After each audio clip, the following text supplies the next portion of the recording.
흔들리지 않는 신뢰를 만드는 법에 대해 이야기해 보겠습니다. 오늘의 큐티 묵상은 시편 116편 1절부터 11절까지의 말씀입니다.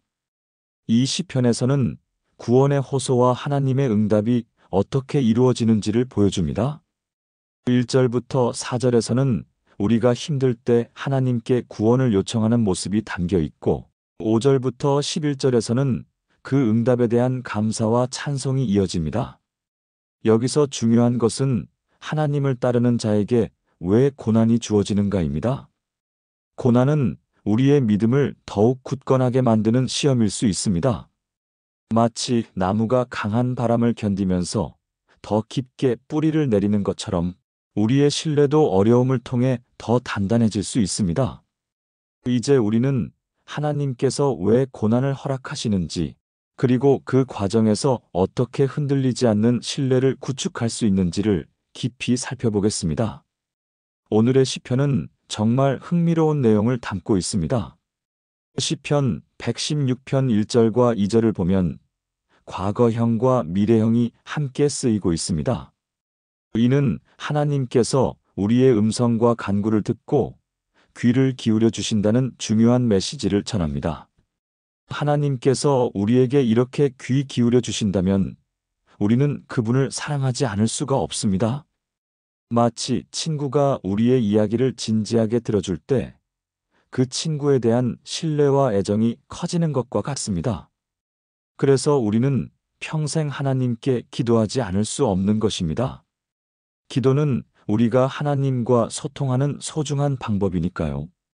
이어지는 부분에서는 하나님이 왜 우리의 기도를 듣고 응답하시는지를 설명합니다. 스올의 고통, 즉 죽음의 위기 속에서도 하나님은 우리의 기도를 듣고 건져주신다는 것입니다. 이는 마치 어두운 터널 속에서 빛을 찾아 헤매는 것과 같아서 그 빛이 바로 하나님이라는 것을 알게 해줍니다.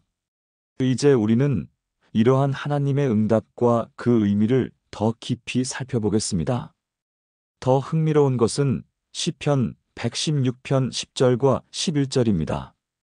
이 구절에서는 하나님을 열심히 믿고 따르는 사람조차도 고난과 시련의 고통을 겪는다고 말합니다. 이런 상황에 처하게 되면 우리는 자연스럽게 의구심을 품게 됩니다. 내가 이렇게 열심히 하나님을 따르는데 왜 이런 고통이 나에게 주어지는 걸까? 하는 의문이 드는 것은 정말 이해할 수 있는 일입니다. 마치 열심히 연습했는데도 경기에 실패하는 운동선수의 마음과 비슷하죠. 게다가 주변 사람들은 조롱과 비웃음을 보내기도 합니다. 당신이 따르는 신이 대체 어디 있느냐? 라고 반문하며 우리의 믿음을 시험하는 것입니다. 이는 마치 힘든 상황에서 친구가 힘을 주기보다는 비웃는 것처럼 더욱 상처가 될 수 있습니다. 이런 고난 속에서도 우리는 하나님과의 관계를 어떻게 유지할 수 있을지, 그리고 그 믿음이 우리에게 어떤 의미가 있는지를 함께 생각해 보겠습니다. 그럼에도 불구하고 저자는 고통 속에서도 하나님을 신뢰했습니다. 주변 사람들이 조롱하고 비난하더라도 그는 흔들리지 않았습니다. 오히려 그들은 거짓말쟁이라고 단언했죠. 이는 마치 한 사람이 다수의 비난 속에서도 자신의 진리를 지키기 위해 외치는 모습과 같습니다. 이런 상황은 과연 우리에게 하나님을 신뢰하는 정도를 돌아보게 합니다. 우리는 정말 하나님을 믿고 있는가? 저자는 어렵고 힘든 상황에서도 하나님께서 도와주시는 경험을 했습니다. 이러한 경험들이 쌓이다 보니 그는 자연스럽게 하나님을 신뢰하게 된 것입니다. 이제 우리는 저자의 믿음이 어떻게 형성되었는지를 살펴보며 우리의 믿음도 어떻게 성장할 수 있을지를 고민해 보겠습니다.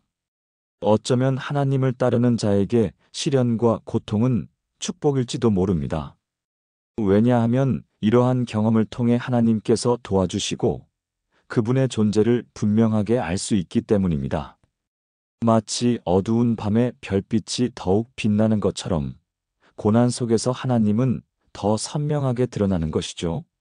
하지만 시련과 고난은 정말 어렵고 고통스럽습니다. 왜 이런 고통을 주시는 걸까? 하는 의문이 드는 것은 너무나 자연스러운 일입니다. 게다가 하나님을 따르는 자에게 이런 고통을 주시는 이유는 무엇일까요? 하나님은 우리와 사랑하는 관계를 원하십니다. 진정한 사랑은 자유를 기반으로 성립되죠. 마치 친구가 서로의 선택을 존중하며 관계를 맺는 것처럼 하나님도 우리에게 자유를 주십니다. 또한 사랑이 성립되기 위해서는 헌신, 인내, 이타심 등 여러 가지 요소가 필요합니다. 그중 하나가 바로 신뢰가 아닐까 싶습니다. 이제 우리는 이러한 신뢰가 어떻게 형성되고 우리의 삶에 어떤 영향을 미치는지를 깊이 살펴보겠습니다. 우리가 진정으로 하나님을 사랑한다면 언제 어떤 상황에서도 하나님을 신뢰하는 것이 맞습니다. 이것이 바로 우리가 경험하고 배워야 할 고귀한 사랑입니다. 마치 부모가 자녀를 사랑할 때 자녀가 어떤 상황에 처하더라도 믿음을 잃지 않는 것과 같은 원리죠요. 또한 이런 사랑을 세상에 드러낼 때 하나님께서 기뻐하십니다. 우리가 하나님을 믿고 신뢰하는 모습을 보여줄수록 세속적인 현상과 경험을 넘어서 하나님을 닮아가는 큰 축복을 얻게 됩니다. 이는 마치 나무가 햇빛을 받아 성장하는 것처럼 우리의 믿음도 그 사랑 속에서 자라나는 것입니다. 하나님께서는 원래 고난과 시련을 생겼다 없애는 것은 지극히 단순한 일입니다. 그러므로 우리가 하나님을 닮아가는 성장을 이루게 되면 그런 역할을 하기 위한 고난과 시련이 사라지게 됩니다. 더 이상 필요가 없기 때문입니다.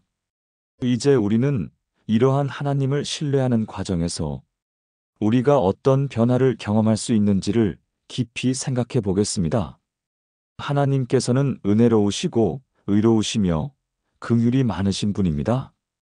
그리고 우리를 후대하신다는 사실을 명확하게 이해해야 합니다. 이러한 이해가 있기 때문에 언제 어디서든 어떤 고난이 닥치더라도 하나님에 대한 신뢰가 흔들리지 않게 됩니다. 오히려 우리는 이 모든 고난과 시련을 하나님께서 주신 것으로 받아들일 수 있습니다.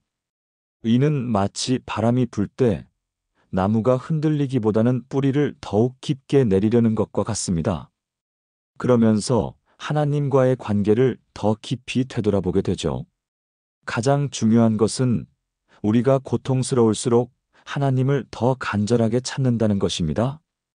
이는 마치 어두운 방에서 빛을 찾으려 애쓰는 것처럼 절실함이 커질수록 하나님을 향한 우리의 마음도 더욱 깊어집니다.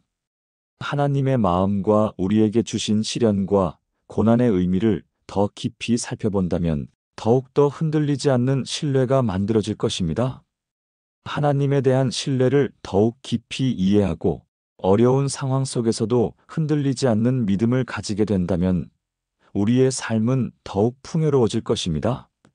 이제 우리는 이러한 마음으로 기도문을 함께 나누고자 합니다. 사랑과 은혜가 많으신 하나님을 찬양합니다.